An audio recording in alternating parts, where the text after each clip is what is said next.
In our first story tonight, domestic carrier Africa World Airlines and South African Airways have signed a memorandum of understanding to formalize a partnership between the two companies. Now, its the co-founder and board chairman of Africa World Airlines, Tobe Afede, tells Joy Business this arrangement will enable passengers to fly directly from its local destinations to other global destinations.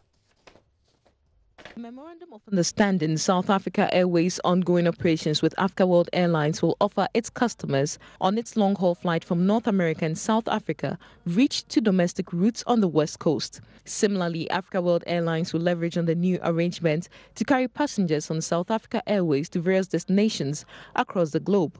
Togbe Afede is the co-founder for Africa World Airlines. This relationship will enable us to sell tickets, let's say a ticket to someone trying for South Africa all the way to Kumasi without having to change to another airline except just from South Africa Airlines to Africa World Airlines. Similarly, for those traveling from Washington to Kumasi, it's possible to buy one ticket, South Africa Airways through Accra, Africa World Airlines to Kumasi. So the good news is that it makes travel easier for all of our passengers. Okay, we through this collaboration expect to be able to open a route to London, which means again, Ghanaian traveling from Kumasi to London can just go through Accra and then without having to buy a new ticket. According to the CEO of South Africa Airways, Vuyani Jarana, the decision to partner Africa World Airlines and use Kotoka International Airport as a connecting hub was influenced by business-friendly policies in Ghana's aviation industry. I think we've been flying to Accra since 1996. We started at 2 frequencies. Today we've got 8.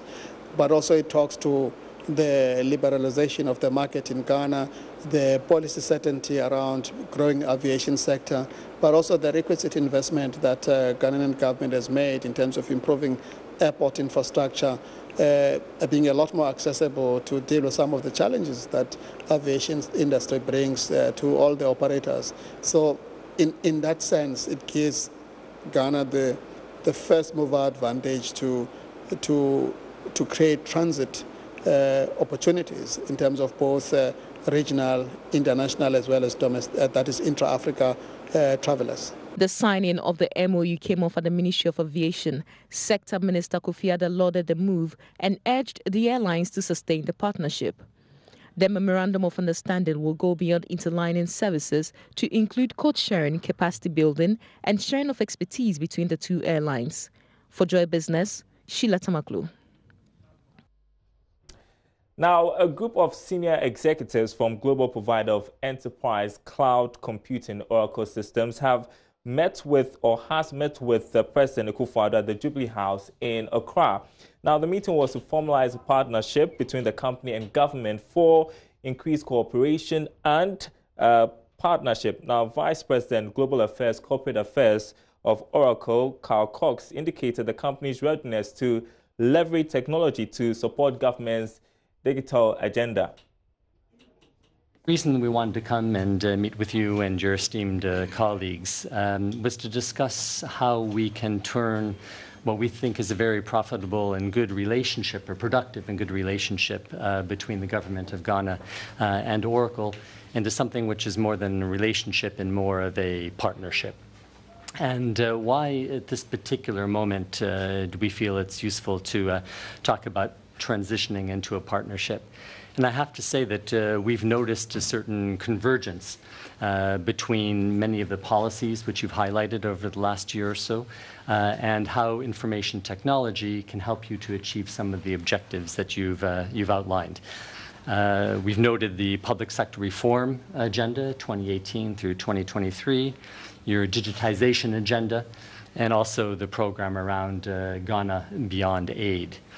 And while ICT, or information and communications technologies, aren't the sole solution to help you reach your goals under these programs, it is quite important. And so what we would like to do is to discuss with you today some of the aspects which we've been addressing with the Ministry of Communications, Ministry of Finance, and a number of other government officials about how we can perhaps put on the table some concrete cooperative projects that we could work on to move forward, to further enhance the economic growth and sustainable economic growth of Ghana. You have quite astounding economic growth rate, I have to say. I'm based in France, coming from a country which has 1.5, 1.8% economic growth rate. When you talk about rates of 6, 7, 8 as in Ghana, it's really quite impressive.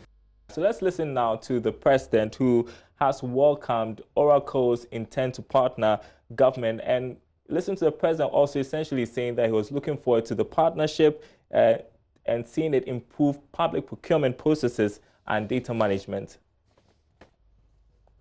Coming here is a significant event for our government and for myself personally. Fortunately, and that should spare you, some of your great rivals are also here in Ghana. We are aware of that. Yes, I'm sure you are, in a significant manner. And all of it is going where? It's going towards the importance that we increasingly want to play on the application of science and technology and innovation in the development of our economy, of our society, of our country. So, yes, these 4 priorities that have just been outlined here are priorities that we would very much appreciate, really involve the engagement and intercourse to see to what extent these are the cooperative ventures that you're talking about, to what extent those were capable. The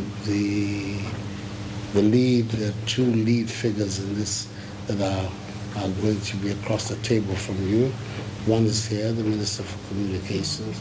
The other is the famous Ghanaian scientist, Kwame Watson, who's the Minister of Environment, Science and Technology. I'll be particularly interested to see that there's a follow-up to this meeting. This engagement will take place, and then we can begin to see what can be drawn up as programs that lead across the breadth of these priorities, the enhancement of efficiencies in our public procurement process, proper management of some of our basic coordinates, value-adding activities that we can see. Well, still staying with issues digital, Standard Chartered Bank has officially unveiled a full digital service on mobile application, now known as the Standard Chartered Mobile. This application allows customers to transact business from start to finish without interfacing with any of Standard Chartered Bank's branches. Now, the bank says this will enhance the central bank's financial inclusion agenda. Bismarck Awusa has more in this report. Statistics indicate that mobile account holders have outstripped other conservative accounts. Currently, traditional bank accounts amount to 12.5 million as compared to 32 million mobile payment account holders. These were revealed at the official launch of StanChart mobile application in Accra. In a keynote address, Head of Payments at the Bank of Ghana, Dr. Seto Amadiku, recounts the progress payment systems in Ghana has made so far. My overall objective is to ensure that majority of our Ghanaian people who are unbanked are banked. If they are banked, the central bank can achieve its overall mandate of price stability or monetary policy can be better conducted. And I must add that as a country, there is a huge interest in our payment system. And the only advice I will give here is that the launch should not be an end. Executive Director and Head of Retail Banking at StanChart West Africa, Henry Baye, assured that there would be no job losses at the bank due to the introduction of the new app. When we start doing this, now we open the door for people who found it extremely difficult to open accounts with the bank, to open an account with the bank everywhere. What does that mean? The number of people we're going to serve as clients is going to exponentially go like this. Right. What does that mean? It means that more jobs. Thank you. Thank God. Good. That's all I wanted to know. Chief Executive of Standard Chartered Bank Ghana Limited, Mansa Neti, said the launch of the full digital bank application underlines her outfit's commitment to the socio-economic development of the country. The new StanChart mobile app with the strapline Unstoppable is being executed to complement the Bank of Ghana's efforts to enhance financial inclusion. Bismarck Ausa, Joy Business. Meanwhile, a new bill that would revolutionize payments in the country and promote cashless transactions is close to getting Parliament's approval. The Payment and Settlement Bill is expected to improve regulation of the payment sector, especially when it comes to digital financial services. Let's listen to Dr. Seto Amediku. He's head of Bank of Ghana's Payments Department. The Payment System and Services Bill is on the third consideration stage at Parliament.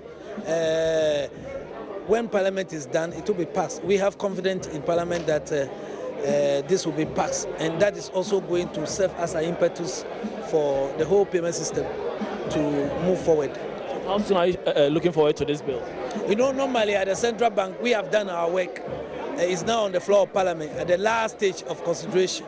So as soon as it is done, we will take it from there, because we cannot give a timeline to Parliament. Parliament must be allowed to do its work.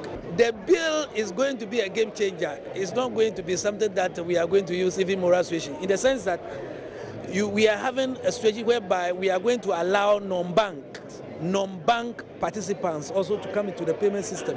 What that means is that any bank which is not ready to initiate or to take advantage of the new revolution that is taking place may be losing customers, in the sense that you have a lot of competitors who are coming to the ecosystem also to compete with banks in terms of payments with innovative products and services. So when the bill is passed, it's not going to be a moral suasion the Central Bank going to use to bring in people to the payment system. We expect banks to rather start preparing to also take advantage of the main changes that are taking place to bring in more customers and increase their revenue base. Turning to other news now, Trade and Industry Minister Alan Tremantin says Germany has a lot to offer in the construction sector as the two countries explore opportunities within the sector. Now, he was speaking in an interview with Joy Business after a German construction company, Knauf Limited, opened a training center in Accra to build the capacity of Ghanaians interested in learning skills in modern construction technology. The initiative, according to the Trade Minister, is another indication that Germany is ready to assist Ghana in its industrial transformation agenda. Since government introduced its present industrial transformation agenda, Germany has indicated its readiness to help the country make strides in industrial development in the area of automobile, technology transfer and construction, among others. The latest commitment towards Ghana's drive to industrialize is the opening of a training center in Accra by the German global construction company Knauf. The center will offer training for prospective and existing players within Ghana's construction industry. Minister of Trade and Industry Alan Tremantin says the initiative once again underscores Germany's desire to help impart technology and skills to aid Ghana's development by its own people. He was optimistic Knauf will eventually set up its production plant in Ghana soon. Starting a training center to help Ghanaians to use Knauf's product maybe is a signal that sooner or not later that maybe Knauf itself will set up. And I want to use this opportunity to assure Isabel and Knauf that whatever it takes for us as a government to make sure that Knauf goes beyond the training center to build and establish a factory, we are going to do that. The Federal Minister of Economic Cooperation and Development, Gerd Muller, was happy about Knauf's presence in the country. He noted the company will help create many... Training is to be provided in the future for up to 1,000 skilled drywall workers a year. Knauf uses gypsum as the main raw material for the making of plaster pots for the construction industry.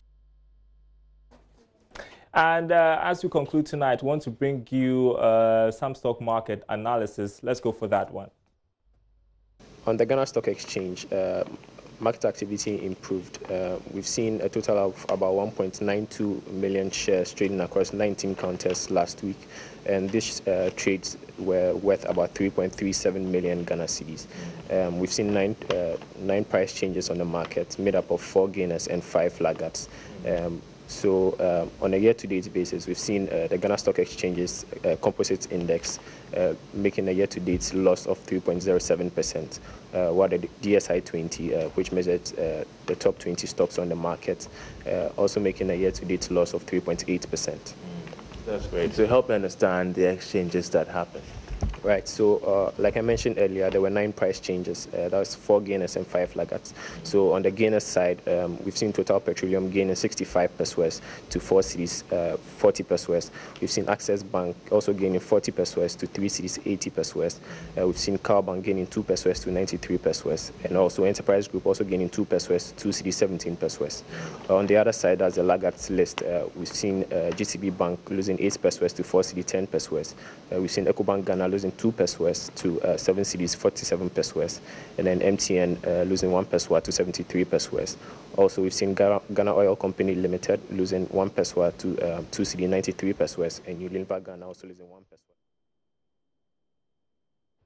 And that's it for Business Live. Thanks for watching. There's more news on our website, myjoyonline.com/business. My name is Darryl Kwa. We'll be back same time tomorrow.